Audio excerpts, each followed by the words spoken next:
जैसा कि राधे राधे मित्रों, आज हम दुकान शाम को आए थे क्योंकि भैया नहीं थे और इसी कारण हमें दुकान शाम को आना पड़ा। और इसी का समय पहले हम हमारा था पूजा करना, क्योंकि समय पहले शाम को हम पूजा ही करते हैं और इसी पूजा की शुरुआत करते हैं। और जैसा कि माला वाला आ गया था, माला लेके तो हम सोचते हैं कि समय पहले भगवान को माला चढ़ा देते हैं और इसी के साथ जय श्री कृष्ण बोलते हैं और भगवान को दंडवत प्रणाम करते हैं। प्रणाम इसलिए करते हैं क्योंकि हमारी किस्मत और जेठालाल की किस्मत एक जैसी है, क्योंकि जिस प्रकार जेठालाल की किस्मत में कुछ न कुछ मुसीबतें आती रहती हैं, ठीक उसी प्रकार हमारी किस्मत में ही मुसीबतों का पुराना नाता है। और जैसा कि वो तो हमारे साथ ही रहती हैं और हमारे साथ कुछ न कुछ उल्टा हो ही जाता है, हम करें या ना करें। और इसी के साथ हम भगवान से प्रार्थना करते हैं कि हमारे साथ ऐसा ना हो। तो इसी के साथ हम सोचते हैं कि अब ऑर्डर वगैरह लिख लिया जाए, क्योंकि हम अत्यधिक अकेले थे। जैसा कि कल शनिवार का दिन भी था और अत्यधिक माल लगता है शनिवार के दिन, क्योंकि शनिवार और रविवार को दुकानदारी अत्यधिक रहती है, क्योंकि लोगों की छुट्टी रहती है। और इसी तरह हम ऑर्डर लिखने लगते हैं। ऑर्डर लिखने के साथ ही हमें समय पहले ऑर्डर लिखने के बाद हम समय पहले अपना गल्ला मेंटेन कर लेते हैं, क्योंकि हमें देखना पड़ेगा कि हमारे पास कितना पेटीएम आया, कितना ऑनलाइन आया और कितना शॉप आया है, क्योंकि हमें गल्ला पर्ची बनानी पड़ती है डेली, जिससे हमारा हिसाब किताब होता है। और जैसा कि आप लोगों को पता ही होगा कि हर चीज़ हमारे यहाँ नपी तो ली आती है और हमारा हर दिन हिसाब होता है, तो इसके कारण हम हर दिन की तरह इस बार भी गल्ला पर्ची बना लेते हैं।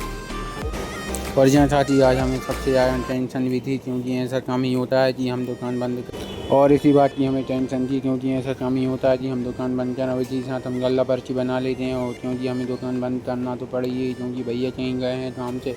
जैसा कि जो भी लिखा पढ़ी का काम रहता है वो हम सब कर लेते हैं। और जैसा कि ये सब करने के बाद हमें भैया को इसकी फ़ोटो भी भेजना पड़ेगी, क्योंकि ऐसा हमें करना ही पड़ेगा, क्योंकि भैया को पता रहना चाहिए कि दुकान में डेली धंधा कितना हुआ। और जैसा कि हमें ये फ़ोटो भेजने की तैयारी कर देते हैं और लड़कों से कह देते हैं कि जो भी नेट वगैरह वो कर लो। और जैसा कि सॉफ्टवेयर में भी हमें पूरी बिलिंग करनी होगी, हम सॉफ्टवेयर में बिलिंग देख लेते हैं पूरी है कि नहीं, और देखते हैं कि सॉफ्टवेयर में बिलिंग पूरी हो गई। और जैसा कि हमारे पास एक लड़का भी आ जाता है कि भैया चाबी दे दो और क्या मैं दुकान बढ़ाने की तैयारी करूँ। हाँ, मैं बोल देता हूँ कि तुम दुकान मंगल करने की तैयारी करो। और जैसा कि आप लोग देख ही सकते हो कि हम लोग तो आधे से ज़्यादा सामान अंदर रख के जाना पड़ता है। और जैसा कि हमारे गार्ड साहब रहते तो हैं, लेकिन यहाँ पे अत्यधिक वो है, जिसके कारण हमें कई चीज़ें ऐसी हैं जो दुकान के अंदर रखना पड़ती हैं और उन्हें सुबह दोबारा जमाना पड़ती हैं। और क्योंकि मुझे सुबह ही मुझे को आना पड़ेगा, क्योंकि भैया सुबह नहीं आ पाएंगे। और जैसा कि दुकान बंद करने के बाद मैं पूरा चेक कर लेता हूँ, क्योंकि ऐसा हो जाता है कभी कभार कि कोई फ्रिज बंद या चालू रह जाए तो दिक्कत हो जाएगी, क्योंकि फ्रिजों में हमारा माल भरा रहता है। और जैसा कि लड़के से हम बोल देते हैं कि दुकान के ताले ला दो और गार्ड साहब को समझा देते हैं कि ध्यान से रहना।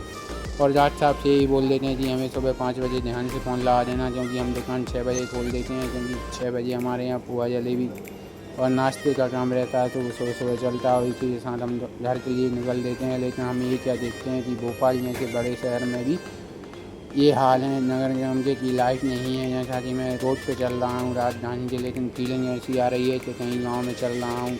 और इसी के साथ हम देखते हैं कि भैया गाड़ी को बाहर ही रखी छोड़ रहे, तो समय पहले हम घर पर जाते हैं और गेट खुलवाते हैं। और इसी के साथ आदित्य भी आ जाता है, और जैसा कि आदित्य हमारा इंतजार ही कर रहा हो, तो ऐसे हम अपना सामान दे देते हैं जो कि हम दुकान से लेके गए थे और गाड़ी को अंदर रखने की तैयारी करते हैं। और इसी के साथ हम आदित्य के पास जाते हैं और आदित्य ये नाटक नौटंकी देखने लगते हैं। और इस ब्लॉग का हम यहीं पर समापन करते हैं।